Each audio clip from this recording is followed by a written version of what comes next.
Hey everyone, I'm Rob and welcome to the test drive. Today I'm reviewing the 2019 and 2020 Volvo S60, and today I'm going to tell you everything that you need to know about this luxury sedan. Let's go. So the S60 is the smaller of Volvo's two sedans. You also have the S90, which is the bigger one. This is the third generation of this sedan, and I really like what Volvo has done. They've made it so modern, so much more performance inspired. I think this is a really solid competitor in a field that has been mostly dominated by German automakers. Now there are several different trim levels of the S60 for 2020. You have the Momentum, which is the base model. You have the R Design, which is the second level, and that's what I'm driving today. You also have the Inscription, and then the top of the line is the Polestar Engineered. The Polestar Engineered is essentially the performance version of this car. Puts out well over 400 horsepower and almost 500 pound-feet of torque. That thing is absolutely awesome. But even at the R Design trim level, you get a lot of car for the money. So like in every other review, we're going to start with the exterior of the 2019 and 2020 Volvo S60, and I really like the design of this car. I think Volvo absolutely nailed it. The S60 looks really good from the front. I love the short, wide headlights. Looks very aggressive. You have an aggressive downward sloping hood. Then you have a really nice side profile. It looks very elegant. I think it looks bigger than some of the other luxury sedans that this competes with. You get these 18-inch wheels standard with the R Design trim level, but there's also a 19-inch option. And then from the rear, I really like it. You have these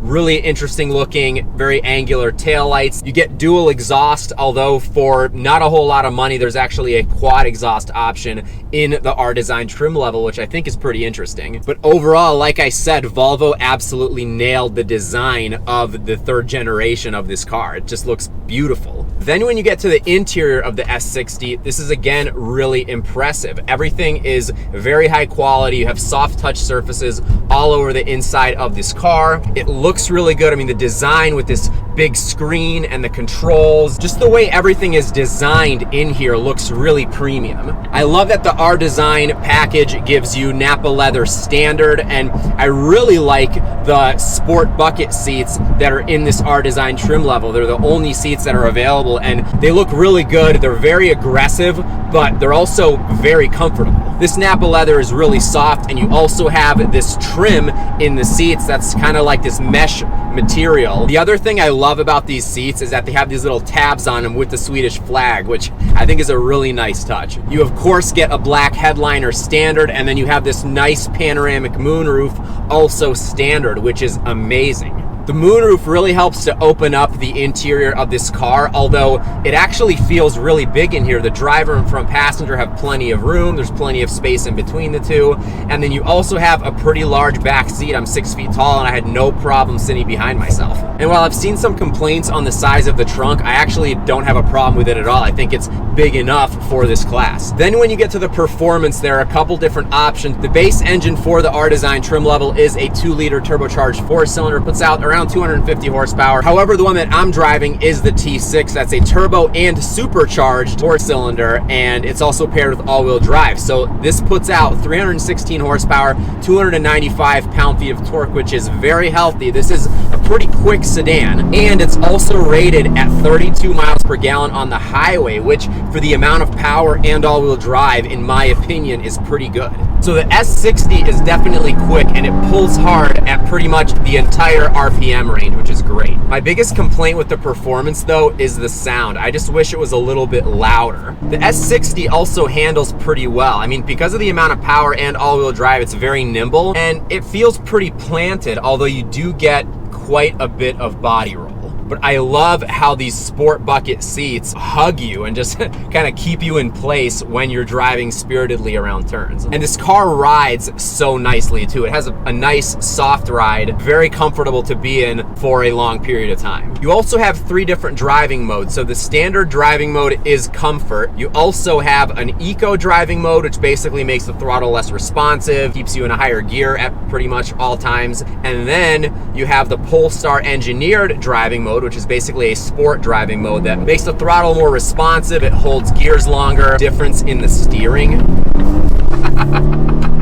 I'm used to heavy steering in my BMWs, so I like being able to make it a little bit heavier. The only transmission option is an 8-speed automatic, and you can move it over into manual mode, and then you can either use the up-down, basically slap shift feature of the gear selector, or you can use the paddles. And the shifts are actually pretty quick when you're in Polestar engineered mode. Sometimes on downshift, there's a little bit of hesitation. Upshifts seem to definitely be quicker than downshifts, but I have to say that for the most part, this is pretty good. And this is not the highest performance version. I would imagine that in the Polestar engineered S60, that the shifts are even quicker. For this car, at this price point, I'm definitely happy with the transmission. Now, when you get to the technology, the S60, again, kind of blows me away. It is amazing how advanced this car is. So you obviously get this large vertical infotainment screen that is available in other Volvo vehicles. It is the standard infotainment system for 2020, and for the most part, I really like it. There are some things that are maybe a little more complicated or difficult to get used to, just kind of figuring out where things are. Like you can swipe across and you get all these like vehicle settings that I didn't even know about when I first got in here. And sometimes navigating between like navigation or music or phone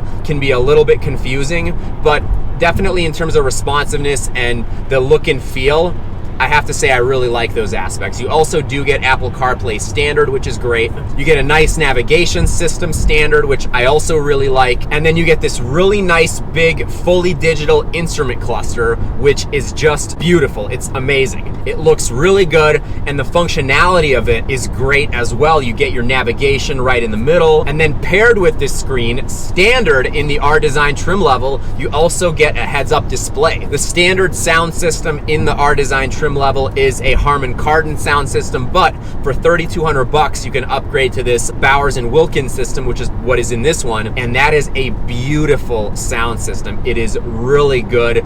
$3,200 is a lot for a sound system, but for a good one like this, I think it's kind of expected, and it is it's a really impressive sound system. It sounds amazing.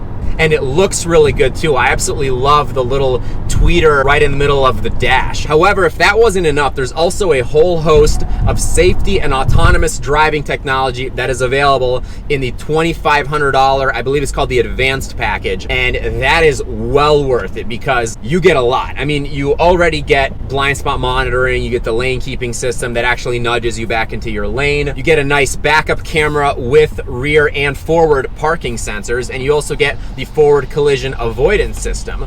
But that's not everything, because the most impressive part of the whole thing is Volvo's Pilot Assist system. That is their autonomous driving technology, and it works really freaking well. I actually was on a 7 or 8 hour road trip in this car, and I basically let it drive itself the entire way. I was on one road for a very long period of time, almost the entire trip, and some of it was in stop and go traffic. It would speed up and slow down on its own, and you would have to basically set the maximum speed that it can go. If the speed limit's 65 and you want to go 75, or you want to go up to 75, you specify that, and then as long as there's no car in front of you, it'll go up to 75 miles an hour, or if the car in front of you slows down, it'll slow down. It'll also steer itself perfectly. The only thing that you have to do is basically touch the steering wheel every 20 seconds or so. It will not change lanes on its own, but if you put your turning signal on and then kind of nudge it into the other lane, it'll just go and it'll recenter itself in the other lane. I was just really impressed with how good this technology is. Now, the only issue I had with it would be like if you all of a sudden go on a stretch of road that didn't have lines, it would basically get confused, and as long as it could maintain a straight path and then get back in the lines, then it would be fine. But there was one point where when the lines reappeared, it actually kind of veered off the shoulder, and I had to pull it back into the lane. But again, it's not a fully autonomous driving system, but it's pretty close, and it is very impressive. I feel like Volvo is really onto something here, and I think that because I assume at some point everybody's going to have a fully self-driving autonomous driving system, I think that they're gonna have a really good one, because this is an amazing foundation for that. And it's so nice on a road trip to be able to just sit back and have the vehicle basically drive itself. Now, it won't really do interchanges or exit ramps and that type of thing. It obviously can't follow your navigation system, but if you're on the same road, if you're on a divided highway for a long period of time, it's absolutely perfect. The other thing I like about the S60, and it's more just because of how unique it is, the start stop button is actually this little switch that you turn to start and stop the vehicle, and I like it. It's different. One thing that I don't particularly care for is the key. It's kind of this bigger, bulkier, ugly key that has no buttons on the face. You have these really small buttons on the side. Obviously, you get used to this if you own this vehicle, but I always had to look at the side of the key to see which button was the unlock versus the lock button, even though you do have keyless entry and exit, so you don't actually need to do that. And speaking of the key, for only $220, there's actually a red key that you can get, which allows you to limit the top speed and the music volume and a couple other things. So that is really nice for, like, if you're giving the car to your kid or a valet or something, that you can do that with a special key. And then the last thing I want to talk about is the pricing of the 2020 S60, because depending on the trim level and the powertrain, this can cost a wide-ranging amount of money. So the S60 actually starts at right around $36,000, but the one that I'm driving is stickered at $55,000, and I don't have nearly the highest end S60. So obviously, if you fully option this with the most powerful engine and the highest trim level and everything, if you load up a Polestar engineered S60, it's going to be significantly more expensive than the one that I'm driving. However, I have to say that for $55,000, I think this is a great sedan. I mean, I think it's very competitive. I think you get a lot for the money. I think you can definitely pay more out there and not get as much as you get in this. So if you can't tell already, I'm obviously a really big fan of the 2019 and 2020 Volvo S60. I think Volvo has come such a long way in designing really sporty, engaging, fun to drive, luxurious vehicles, and I think they absolutely knocked it out of the park with this latest generation sedan. So once again, I'm Rob. This is a test drive. If you like this video, please give it a thumbs up and please hit that subscribe button so you don't miss out on any awesome upcoming content. I have so many more reviews in the works, as well as a bunch of modifications coming for my own vehicles. So make sure you subscribe so you don't miss out on anything. Thanks again for taking this test drive with me, and I'll talk to you soon.